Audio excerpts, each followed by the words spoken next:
जी, मेरा नाम अब्बास हैदर है और मैं पेशे से फार्मासिस्ट हूँ और मुल्तान में रहता हूँ। जॉय ऑफ उर्दू ने जो नया सिलसिला शुरू किया है, घर बैठिए और किताबें पढ़िए, उस हवाले से मैं अभी आपके साथ चंद सत्रें शेयर करना चाहूँगा जो कि शौकत थानवी के मज़ाहिया मज़ामीन में से हैं।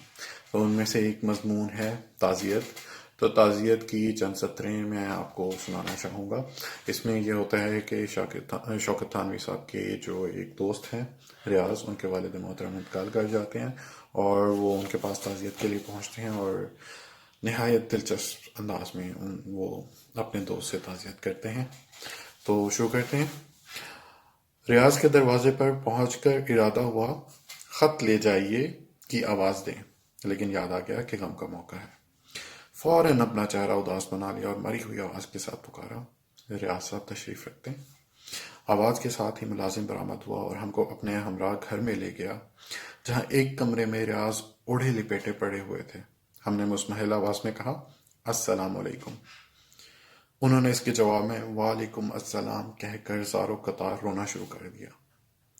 हमारा भी दिल भर आया, लेकिन ये मौका हमारे रोने का ना था। हम ताज़ियत के लिए आए थे, लिहाजा हमको जल्द से जल्द अपनी ताज़ियती तकरीर शुरू करना थी।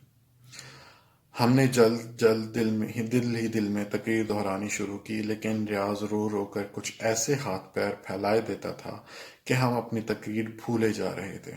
लाख लाख याद करने की कोशिश कर रहे थे, लेकिन उसकी हर हिचकी ख्यालात मुंतशिर कर देती थी और हम फिर शुरू से तकरीर याद करने लगते थे।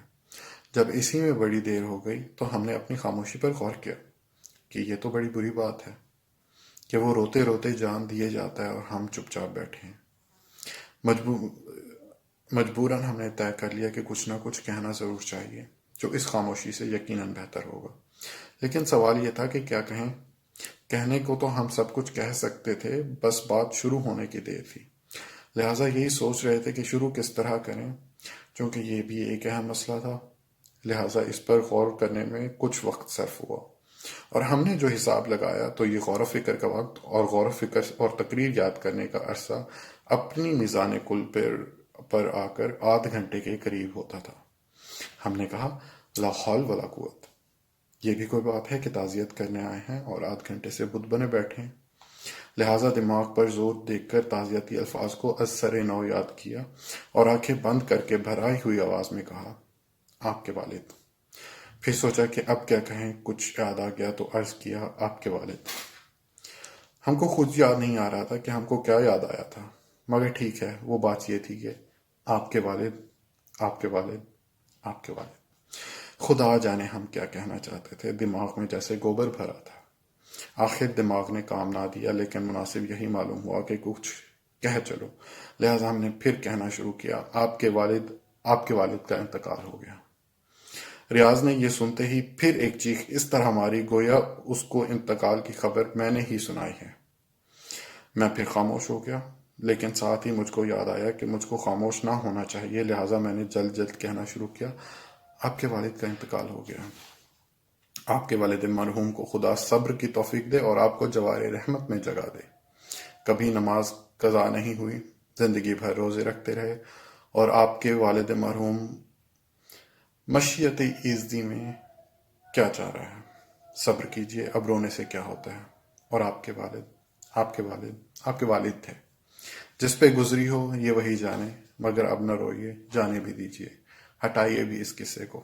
आपके वालिद का इंतकाल हो गया है, सब्र का फल मीठा होता है। मेरी तकरीर सुनकर रियाज को तस्कीन हो रही थी। वो रोते रोते खामोश हो गया और गर्दन झुकाए खामोशी के साथ मेरे अल्फाज सुन रहा था। कभी कभी मेरे बाद जोरदार अल्फाज पर गर्दन उठाकर मेरा मुंह भी देखने लगता था। अब मेरे भी हवास दुरुस्त थे और मैंने नहायत मुनासिब तरीके से ताज़ियती तकरीर कर रहा था।